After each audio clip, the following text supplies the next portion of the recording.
flesh itself out here in the next month, month and a half. But the Cowboys still intend to try and sign Dak Prescott long term, to franchise him if they can't get it done by March 9th. And everything I said this time last year still applies, except the price tag has gotten higher. Right. So what seems like about 12 news cycles ago, Adam Schefter said the Dak Prescott offseason is going to be the biggest storyline. A brother went on Twitter. Dak's brother, Tad, went on Twitter with the following. He was commenting on a picture of Jared Goff with the caption that with Jared Goff being traded to Detroit, every quarterback in the 2016 draft class besides Dak Prescott has been cut, traded, or benched. And Tad wrote on top of it, so the guy who was never supposed to make it is now the last one standing. Let that sink in. So that's a little glimpse into the mentality right now of the family. Swagoo, what are your thoughts? I mean, the evidence is there, G. Like, I get it. I get it. Every quarterback, Jared Goff's situation, paid after a Super Bowl. Carson Wentz, paid after he had a great MVP season, was in that conversation. Dak Prescott just been sitting idle, just sitting in Dallas, doing his thing, numbers speaking for themselves, playing at the same high level that these other two guys was playing at, and he's sitting here in his third cycle. I'm with Dan. I know we have to report it, but the frustration level for me is beyond. And I get it that we got to figure out the salary cap, and I understand that there's numbers that need to come into play so you can build around and have the type of players you want to have. I understand all of that. But I was saying 2 years ago, this ain't normal. I screamed it. It ain't normal. We sitting here again about to have the same conversation about the offseason with new things. Yep. An ankle is a new thing. Yep. A roster is a new thing. A salary cap is a new thing. And if the negotiations were hard the previous 2 years, guess how hard they done got now? And Dak has had time to think, been away from the organization, seen the things that have transpired. And by no means am I saying he's not excited to potentially get back. But again, I will repeat this. Dak Prescott, I advise you, do not sign a tender. You have to play hardball with the Dallas Cowboys at this point. There is nothing left to do. Now, if it is something left to do, I'm going to let Jeff Saturday and Dan Graziano tell me what that is. But in my mind, there's nothing left for Dak to do. Everything on the Cowboys. I think Jeff may have an idea, and I can preface it by saying that over the last 5 seasons, the player in the National Football League who has made the most money is Kirk Cousins. Jeff Saturday, pick it up from there. Keep Kirk Cousins to death, baby. Just keep chopping that wood.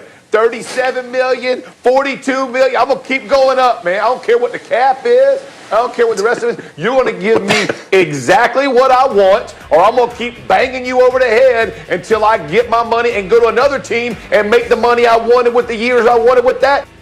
I have done everything I needed to do to show you what type of player I am, what type of leader I am, what type of leader I am in the community. Like, just keep rolling out all the what I've already shown you. There's nothing else to show me. What you need to show me, Jerry Jones, is the checkbook. That's what you need to show me. That's all that we need to talk about. I don't care how y'all get on the radio and tell me how much you love me, all those kind of things. You show me by paying me. And that's the conversation that should have been had years ago. And listen, the more he waits, the better the leverage is for him. I'm not in a hurry, right? I saw what your team looked like without me, right? I saw what everything's happened. I saw what the coaching staff, you already fired a DC you just hired. Like, I could have fixed that. You saw what I looked like in the first 4 games. I at least kept us in it.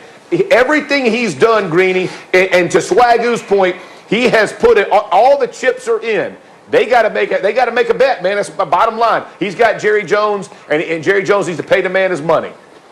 And Graziano, you always want to tell us how amicable the conversations are and how it's a two-way street and the Cowboys want to get it done. The only thing I can say is that in every other situation in the entire sport, when a team wants to get a deal done with the quarterback, they do. This is the only time it hasn't. Right. It didn't happen in Washington because they didn't want to get a deal done with Kirk Cousins, which suggests to me that despite what they say, the Cowboys still don't want to go all the way with Dak Prescott because in every other case in the sport, it works out.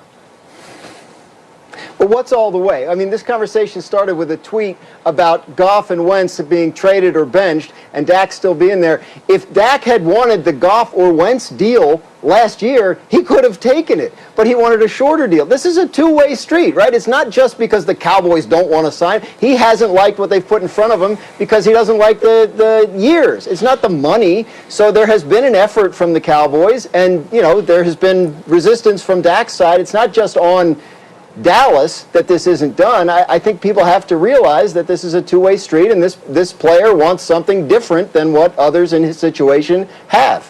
Okay, fair enough. I mean, in all those other places, was it a one-way street? I don't understand. Somehow it always seems to work out, except in this. Or two in those 5 years, you've done the right thing by the organization. Whatever happens after that, you make do. But I think TJ's dead on, and I think they're going to break the tradition of what the Packers have been in the past. Swagger, you look skeptical. Why? I just keep thinking about, first of all, I like the fact that they drafted Jordan Love, because they could be sitting here in the same situation the Steelers are in right now, trying to figure out what their future look like while trying to